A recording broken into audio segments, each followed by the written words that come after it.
Pendant longtemps, le commerce a avancé avec des repères relativement stables. La croissance absorbait les tensions, les arbitrages pouvaient être différés, les promesses élargies semblaient soutenables. Ce temps est derrière nous. Aujourd'hui, le commerce évolue dans un environnement où chaque décision engage bien plus qu'elle ne le laisse croire. Une promesse formulée trop vite se paye plus tard. Un service maintenu sans être financé fragilise l'ensemble du modèle. Un arbitrage repoussé produit des effets immédiats. Ce n'est pas une crise spectaculaire, c'est une contrainte permanente. Elle traverse la logistique, le paiement, la relation client, la marge, l'organisation même des entreprises. Elle ne se voit pas toujours au moment où les décisions sont prises, mais elle s'accumule et elle finit par déséquilibrer les modèles qui pensaient encore pouvoir tout concilier. Dans cet épisode, je vous propose de prendre du recul, d'observer ce que cette contrainte change réellement dans le commerce, ce qu'elle révèle sur les modèles qui tiennent et sur ceux qui vacillent, pourquoi certaines enseignes parviennent à durer là où d'autres s'épuisent à force d'ajustement. Il ne s'agit pas d'aller plus vite, il s'agit de comprendre comment tenir. Bienvenue dans un commerce sous contrainte permanente.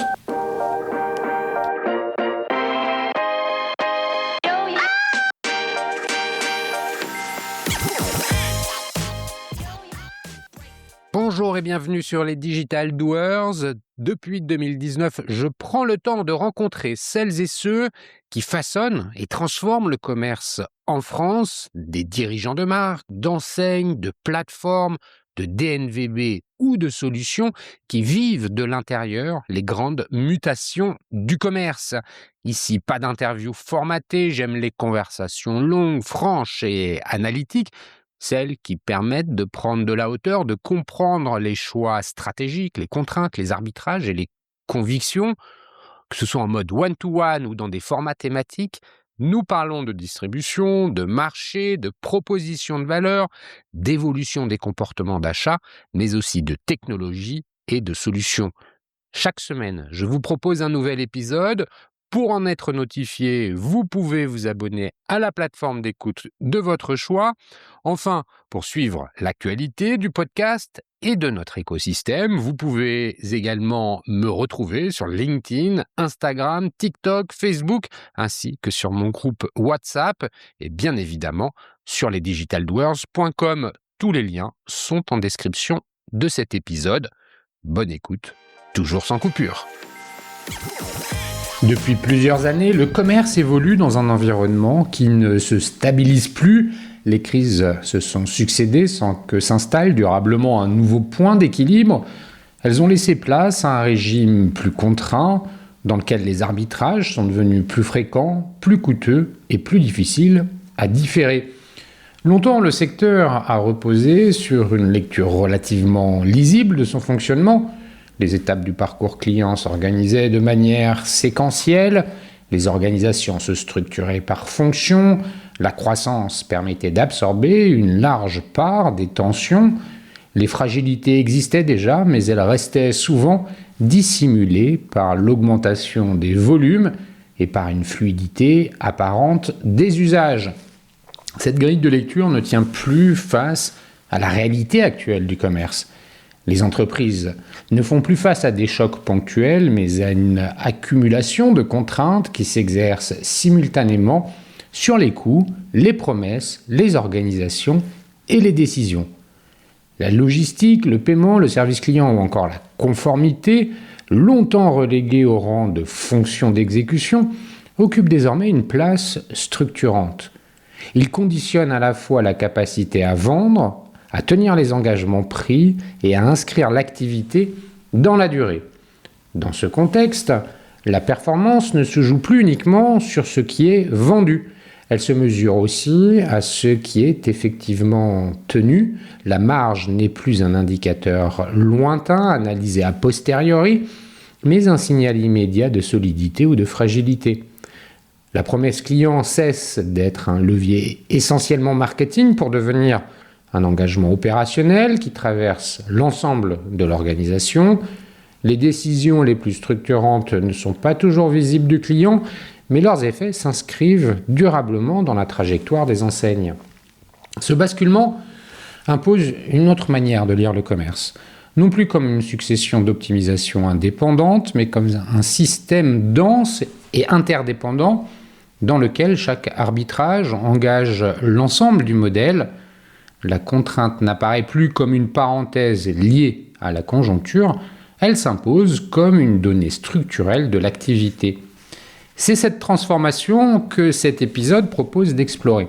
En s'appuyant sur les usages, les équilibres économiques et les décisions opérationnelles, il s'agit de comprendre comment le commerce est entré dans un régime de contraintes permanentes, ce que cela change dans la manière de promettre, de piloter et de décider, et pourquoi les modèles qui semblaient les plus confortables apparaissent aujourd'hui parmi les plus exposés. La fin du commerce linéaire. Pendant longtemps, le commerce s'est organisé selon une logique lisible, presque confortable. L'acquisition ouvrait le parcours, la conversion en formait le cœur, le paiement en marquait l'aboutissement. La logistique et le service client intervenaient ensuite, relégués à des fonctions d'exécution. Cette lecture séquentielle a façonné les organisations, les outils, les reporting et les comités de pilotage. Elle a installé une culture du résultat par silo, dans laquelle chaque direction optimisait ses indicateurs sans toujours mesurer les effets produits sur l'ensemble. Or, cette représentation se heurte désormais aux usages réels. Selon une étude menée par Manhattan Associates avec OpinionWay, plus de 90% des consommateurs français, alternant entre canaux physiques et digitaux, déclarent rester insatisfaits de leur expérience omnicanale. En magasin, les ruptures de stock et l'attente en caisse figurent parmi les principaux motifs de frustration. En ligne, les difficultés se concentrent davantage sur la clarté de l'information produit, la fiabilité des délais, la gestion des retours et l'accessibilité du service client. Ces données dessinent un même paysage, celui d'un commerce où les points de contact ne fonctionnent plus comme des étapes autonomes. Le client circule d'un canal à l'autre avec fluidité. En revanche, la moindre discontinuité devient immédiatement perceptible, puis pénalisante. La gestion du stock en fournit une illustration particulièrement concrète. Elle engage désormais la crédibilité de la promesse formulée. Un produit affiché comme disponible conditionne un retrait en magasin, un échange ou un retour, parfois plusieurs jours après l'achat. Lorsqu'il fait défaut, ce n'est pas seulement une vente qui échappe, ce sont des attentes explicites qui restent sans réponse et des équipes en magasin contraintes d'absorber la situation. Cette réalité s'observe chaque jour sur le terrain.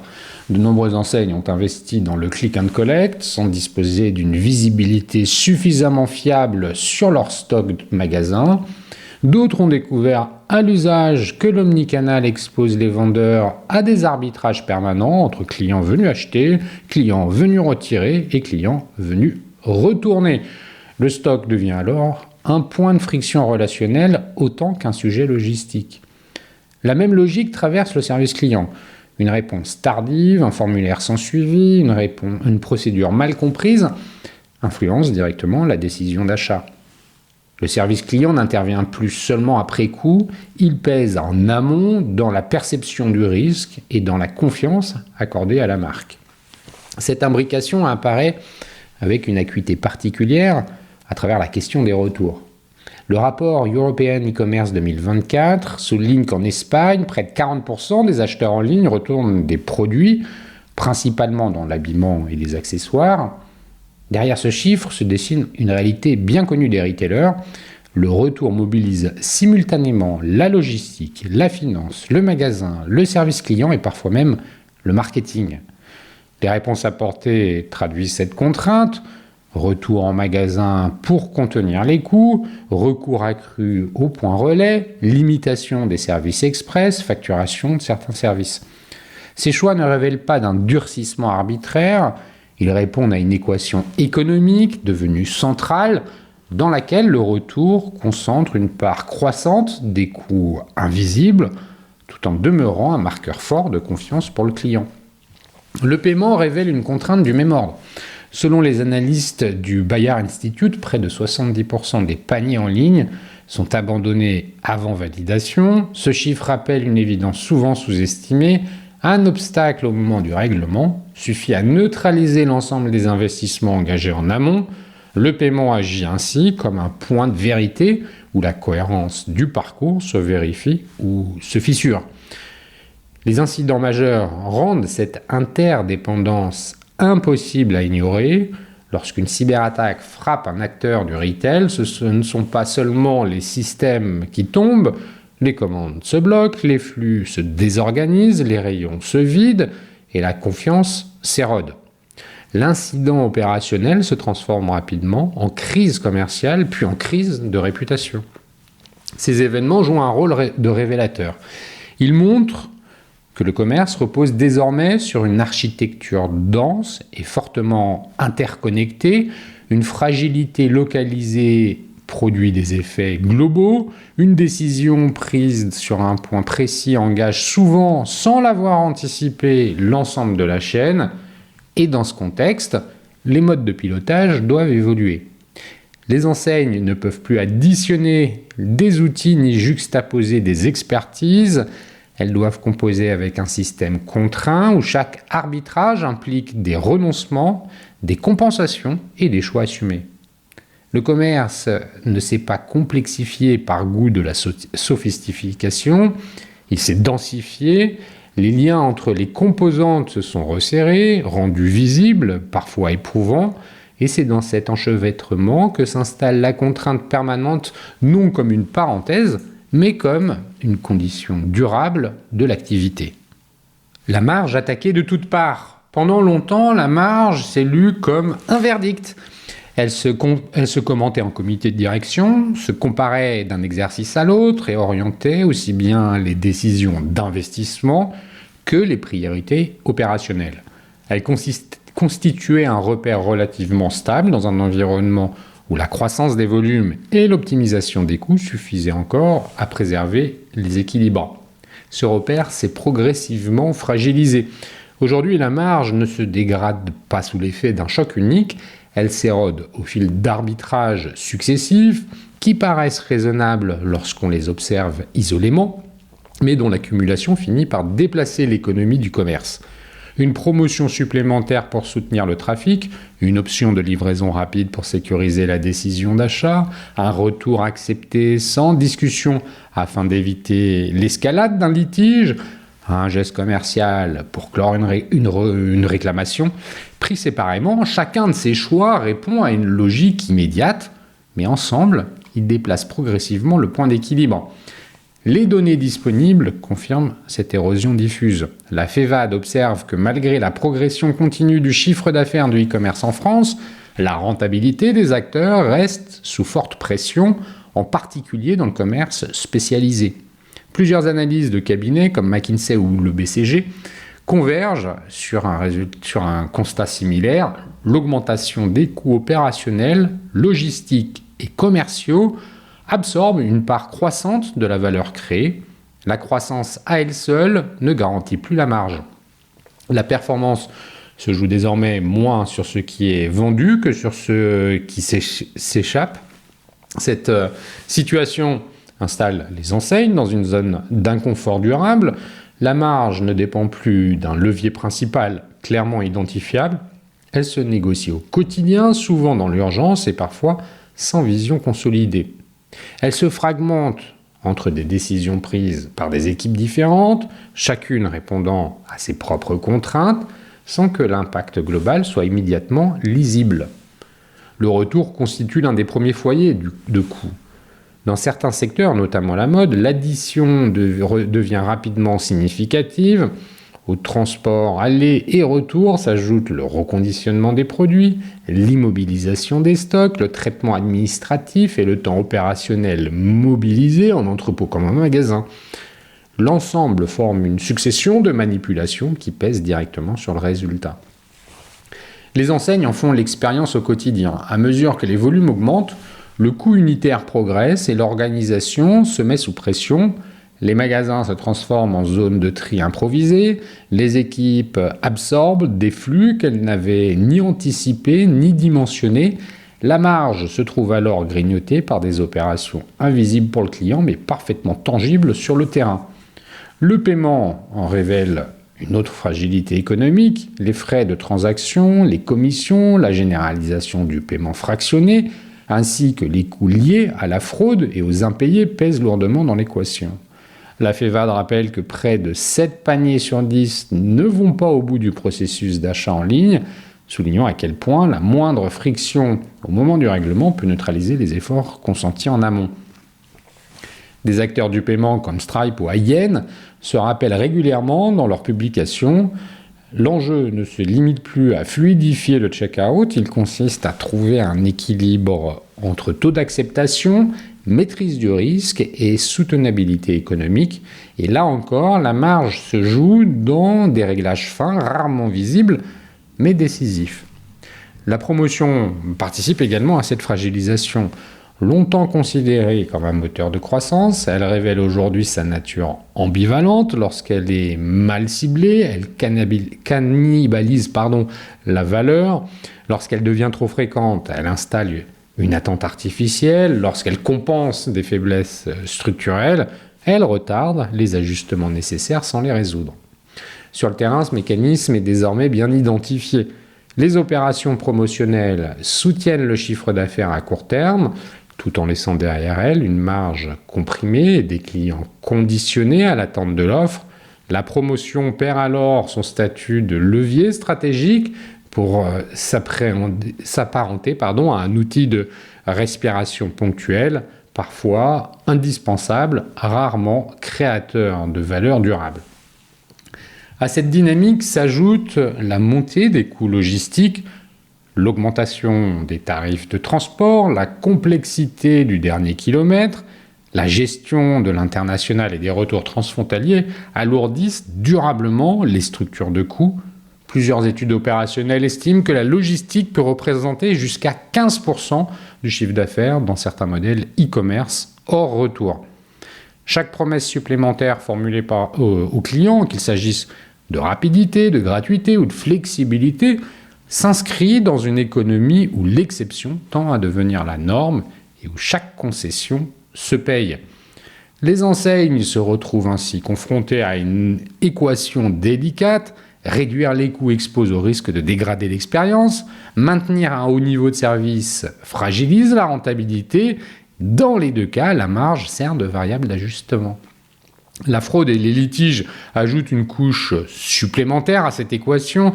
Le National Retail Security Survey, conduit par la National Retail Federation, évalue à plusieurs dizaines de milliards de dollars par an le coût cumulé de la fraude et des abus liés au retour. Ces comportements obligent les marchands à renforcer leurs dispositifs de contrôle, parfois au détriment de la fluidité du parcours.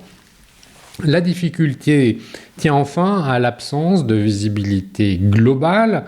Les coûts se répartissent entre plusieurs fonctions, logistique, marketing, service client, finance, sans lecture consolidée de leur impact réel.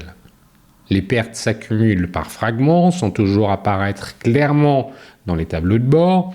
Cette fragmentation complique les arbitrages. Lorsqu'un directeur e-commerce cherche à soutenir la conversion, il déplace parfois la contrainte vers la logistique ou la finance. Lorsqu'un directeur financier resserre les règles, l'expérience client peut s'en trouver fragilisée. La marge devient alors un symptôme plus qu'un objectif. Elle renseigne sur la capacité ou l'incapacité de l'organisation à orchestrer ces contraintes. Peu à peu, une autre lecture s'impose. La recherche de performances isolées cède la place à des arbitrages plus sobres, parfois moins spectaculaires, mais mieux alignés avec la réalité économique et opérationnelle.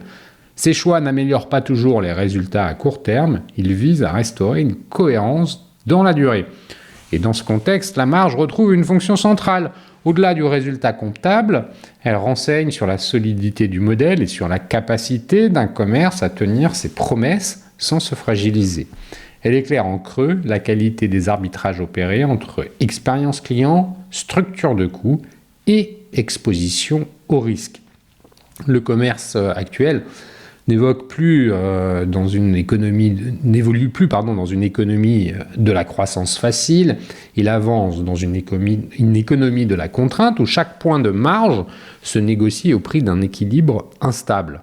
Comprendre cette réalité constitue une condition préalable pour aborder la suite, celle de la promesse client et des choix qu'elle impose. Cette promesse client est justement sous contrainte permanente. Au début des années 2010, la promesse client s'est installée comme un socle implicite du commerce en ligne. Délai de livraison court, retour facilité, remboursement rapide, accessibilité permanente du service client se sont imposés progressivement, non comme des différenciateurs, mais comme des prérequis. À mesure que le e-commerce gagnait en maturité, ces engagements ont cessé d'être interrogés. Ils se sont inscrits dans les usages comme une évidence. Ce mouvement a produit un effet mécanique. En multipliant les garanties affichées, les enseignes ont déplacé le centre de gravité de la relation commerciale. L'acte d'achat ne reposait plus seulement sur les produits ou le prix, mais sur un ensemble de promesses périphériques, souvent décisives au moment de la conversion. Ces engagements engageaient déjà l'ensemble de l'organisation. Les autorités de contrôle ont été parmi les premières à documenter cette bascule. Dans des rapports annuels récents, la DGCCRF relève une progression continue des litiges liés aux délais de livraison non respectés, aux conditions de remboursement jugées peu lisibles ou aux politiques de retour mal comprises. Ces contentieux ne portent pas sur des défauts de produits, ils concernent des engagements affichés puis contestés au moment de leur exécution. La livraison concentre une part significative de ces tensions. Lorsqu'un site annonce un délai précis, celui-ci fait foi aux yeux des consommateurs. Les médiateurs de la consommation rappellent régulièrement que les aléas logistiques, saturation des entrepôts, incidents de transport ou sous-traitance ne constituent pas des arguments recevables du point de vue du client. La promesse formulée engage indépendamment de la complexité interne nécessaire pour la tenir. Les plateformes d'avis en ligne offrent une lecture très concrète de cette réalité. Les analyses publiées sur Trustpilot ou encore Avis vérifié montrent que les motifs d'insatisfaction les plus fréquents cités concernent les écarts entre ce qui a été annoncé et ce qui a été vécu. Retard de livraison, remboursement perçu comme trop long, service client difficile à joindre, le produit apparaît souvent en arrière-plan. Ce qui est sanctionné, c'est la parole. Les retours cristallisent un ressentiment comparable lorsqu'une marque met en avant une politique de retour simple et rapide. Cette promesse pèse lourd dans la décision d'achat, en particulier dans les secteurs où l'essayage est déterminant. Toute modification ultérieure, conditions ajoutées, délais prolongés ou frais inattendus est interprétée comme une rupture. Les dispositifs de médiation observent une augmentation des saisines liées à ces situations, précisément parce que le client estime que l'engagement initial n'a pas été respecté. Le service client se trouve exposé à la même logique.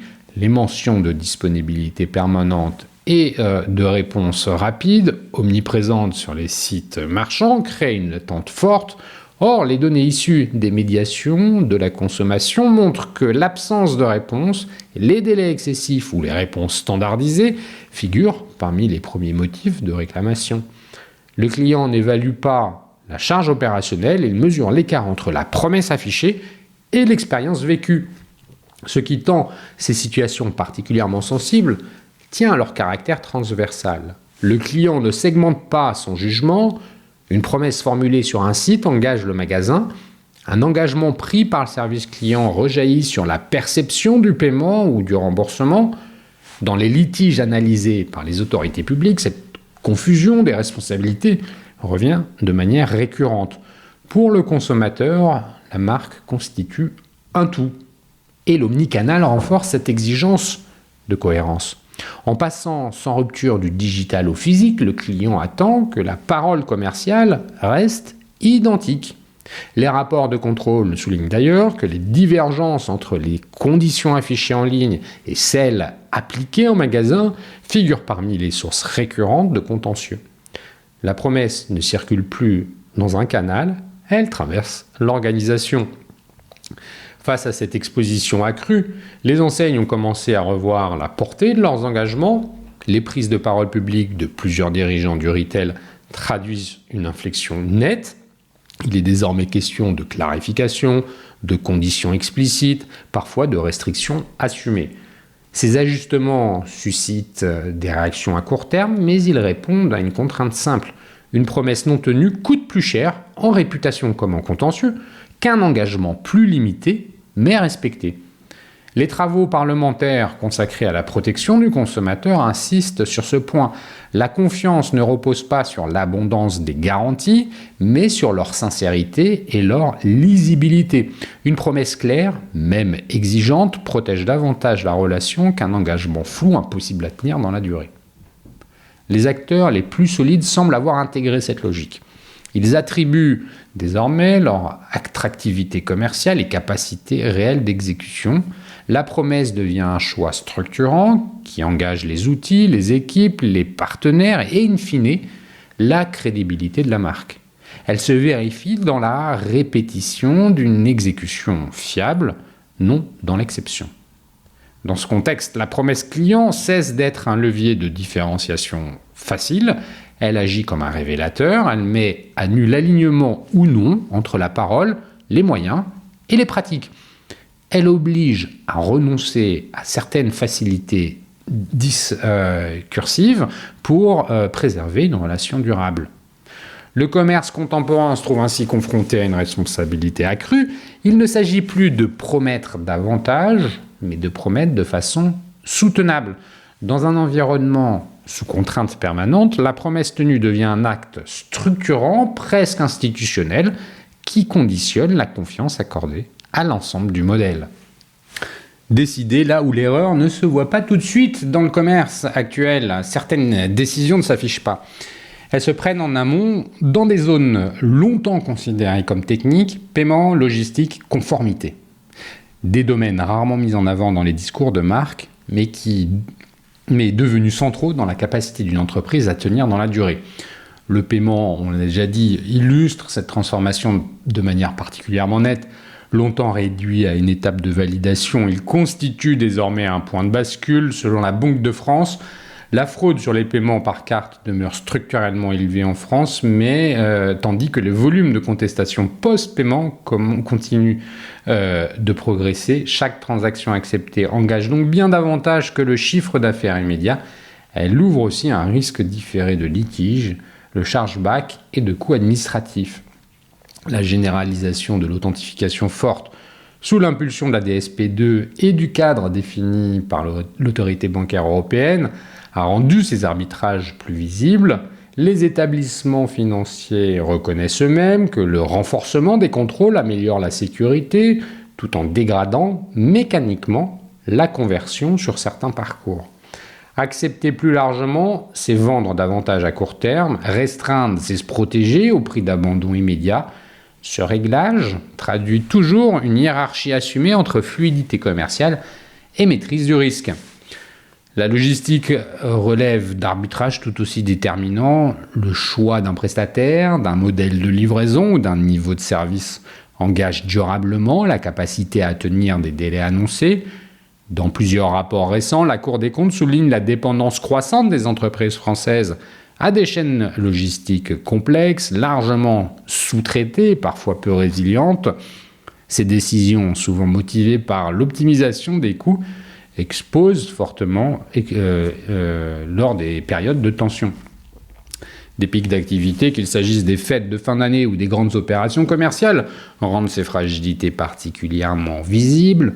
Retard, colis non livrés, erreurs de préparation ne sont pas perçus comme des incidents isolés, mais comme des promesses non tenues. Le client ne juge pas la complexité du dispositif, il constate un écart entre ce qui a été annoncé et ce qui a été vécu. Des contraintes territoriales renforcent encore cette exposition, restrictions de circulation en zone urbaine dense, exigences environnementales locales, limites propres au dernier kilomètre viennent percuter des promesses conçues à l'échelle nationale. Et là encore, la décision s'est jouée bien avant, au moment du choix du modèle logistique et des partenaires. La conformité, elle, agit de façon plus discrète. Elle intervient très en amont, parfois bien avant la mise sur le marché. Les textes européens récents portés par la Commission européenne ont renforcé la responsabilité des marques et des plateformes sur la sécurité des produits, l'information fournie, la loyauté des pratiques commerciales. Ce qui peut être vendu, ce qui peut être dit, ce qui peut être promis, relève désormais d'un encadrement précis. Et cette contrainte dépasse largement le cadre juridique. Elle influe sur l'offre et sur le discours. Des produits sont ajoutés, ajustés, retardés ou retirés avant leur commercialisation. Des messages marketing sont reformulés, parfois abandonnés, afin de limiter l'exposition au risque. La décision commerciale se trouve ainsi bornée en amont avant toute confrontation au client. Et les effets de ces choix apparaissent rarement immédiats. Une conformité insuffisante expose à des sanctions, à des rappels de produits, à des atteintes réputationnelles durables. Une conformité appliquée sans discernement peut à l'inverse alourdir l'expérience et affaiblir la proposition de valeur. Placer le curseur révèle d'un arbitrage stratégique rarement visible, mais lui aussi profondément structurant. Ce qui lie ces trois domaines tient à leur invisibilité relative. Le client n'en perçoit que les conséquences, un paiement refusé, un colis en retard, une information absente ou reformulée. Derrière ces situations se trouvent des décisions prises en amont, techniques en apparence, mais déterminantes dans leurs effets. Le commerce se joue désormais dans ces zones discrètes où l'erreur ne se voit pas immédiatement, mais se paye dans le temps. Décider sur le paiement, la logistique ou la conformité ne consiste pas à optimiser un processus. Cela revient à engager une trajectoire. La fin des modèles confortables. Depuis 2 ans, les difficultés du commerce ne prennent plus la forme de chocs spectaculaires. Elles s'installent de manière plus diffuse par une dégradation progressive des équilibres économiques. Les données publiées par la Banque de France puis analysées par l'Altares indiquent que le nombre de défaillances d'entreprises commerciales a atteint en 2024 un niveau inédit depuis plus de 20 ans. Ce mouvement ne touche toutefois pas l'ensemble du secteur de manière uniforme. Il révèle une fragilité ciblée. Les acteurs les plus exposés ne sont ni les enseignes discount dont les structures de coûts sont fortement rationalisées, ni les marques premium capables de défendre leurs marges. La pression s'exerce principalement sur les enseignes positionnées au milieu du marché, celles qui combinaient une offre large, des services étendus et des prix contenus sans disposer des leviers financiers ou opérationnels nécessaires pour absorber durablement les contraintes accumulées. Dans le commerce spécialisé, cette fragilité s'est traduite par une série de procédures judiciaires très visibles. La liquidation de Gosport, les difficultés rencontrées par la Halle ou la disparition de Jennifer ont marqué le paysage, non par leur soudaineté, mais par ce qu'elles révèlent. Ces enseignes reposaient sur des équilibres devenus difficiles à tenir, un réseau dense de magasins, une forte dépendance aux promotions, une logistique sous pression et une concurrence accrue sur les prix. Pris séparément, aucun de ces éléments n'était insurmontable. Leur combinaison a rendu les arbitrages de plus en plus étroits. La dégradation s'opère alors par une succession de signaux concrets. Les stocks pèsent davantage sur la trésorerie, les discussions avec les fournisseurs deviennent plus tendues, les équipes doivent maintenir un niveau de service élevé avec des moyens réduits. Dans le même temps, des décisions structurantes, réduction de réseau, recentrage de l'offre, simplification des services sont différées parce qu'elles impliquent des coûts immédiats et des renoncements visibles pour le coup. Dans ces conditions, de nombreux modèles se fragilisent sans s'effondrer, l'activité se poursuit, mais sans capacité d'absorption. Chaque incident logistique, chaque baisse de fréquentation ou chaque hausse de coût agit comme un facteur de déséquilibre supplémentaire. Le modèle perd progressivement en cohérence puis en crédibilité. A l'inverse, certaines enseignes ont choisi d'agir plus tôt. Elles ont réduit leur périmètre, fermé des points de vente, rationalisé leur assortiment ou clarifié leurs promesses. Ces décisions ont parfois suscité des réactions négatives à court terme. Elles ont surtout permis de restaurer une trajectoire lisible. Là où les modèles confortables misaient sur des ajustements successifs, ces acteurs ont accepté de trancher. Ce mouvement ne consacre pas un type de commerce au détriment d'un autre, il met en évidence une polarisation plus nette. Les modèles qui tiennent sont ceux qui ont hiérarchisé leurs priorités et assumé des choix clairs. Ils ne cherchent plus à couvrir l'ensemble des usages avec la même intensité. La lisibilité de la proposition de valeur devient alors un facteur de solidité. À l'opposé, les modèles fragilisés multiplient les ajustements défensifs, une opération promotionnelle supplémentaire pour soutenir le trafic, un service maintenu malgré son coût, une promesse prolongée sans capacité renforcée pour la tenir. En apparence, ces décisions traduisent une réaction. En pratique, elles retardent les arbitrages nécessaires et alourdissent la contrainte suivante. Ce qui disparaît progressivement, ce ne sont pas les enseignes accessibles ou populaires, ce sont les modèles ambigus fondés sur l'idée qu'il était possible de concilier simultanément largeur d'offres, générosité de services, prix contenu et complexité opérationnelle maîtrisée. Le commerce sous contrainte permanente rend cette équation de plus en plus instable. La fin des modèles confortables marque ainsi une recomposition du paysage. Le secteur se réorganise autour d'acteurs capables d'assumer des choix clairs, parfois restrictifs, mais cohérents. À défaut, ceux qui cherchent à préserver l'ensemble des équilibres hérités s'exposent à une érosion lente, souvent silencieuse, mais difficile à enrayer. Cette évolution prépare la dernière étape du raisonnement. Ce qui distingue désormais les modèles qui tiennent de ceux qui vacillent ne révèle plus d'un avantage ponctuel ou d'une innovation isolée. Il tient à une capacité plus fondamentale, durer, absorber les contraintes et rester lisible lorsque les tensions s'accumulent. Ce que la contrainte permanente change dans le pilotage. Depuis plusieurs années, de nombreux observateurs soulignent le décalage croissant entre la réalité du commerce et la manière dont il est piloté.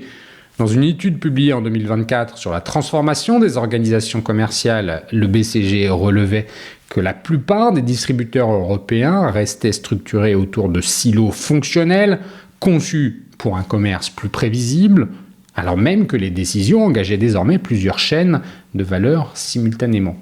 Ce constat se vérifie sur le terrain. Dans de nombreuses enseignes, le marketing continue de piloter l'acquisition et la pression promotionnelle, la direction commerciale, les objectifs de chiffre d'affaires, la logistique, l'exécution, le service client, la résolution des incidents. Cette répartition claire des rôles a longtemps permis d'optimiser chaque maillon. Elle atteint aujourd'hui ses limites. Une décision prise sur un levier isolé produit désormais des effets immédiats sur l'ensemble du dispositif. Les cabinets de conseil spécialisés dans le retail observent ainsi une multiplication des arbitrages conflictuels.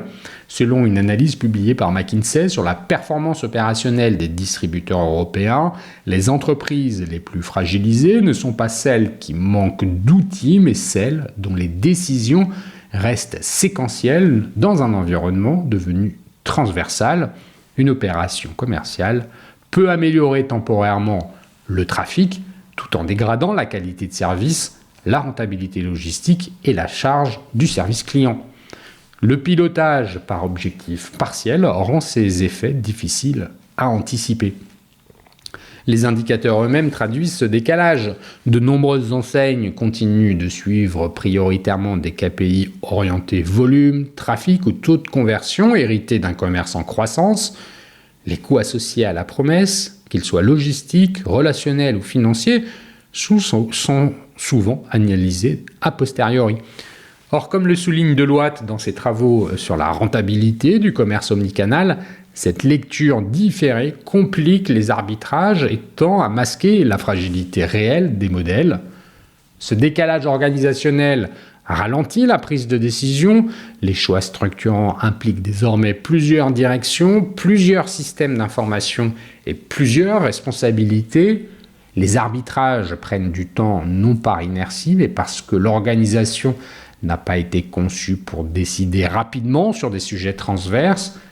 Dans un commerce soumis à des contraintes permanentes, ce temps long devient un facteur de risque à part entière. Certaines enseignes ont commencé à adapter leur pilotage.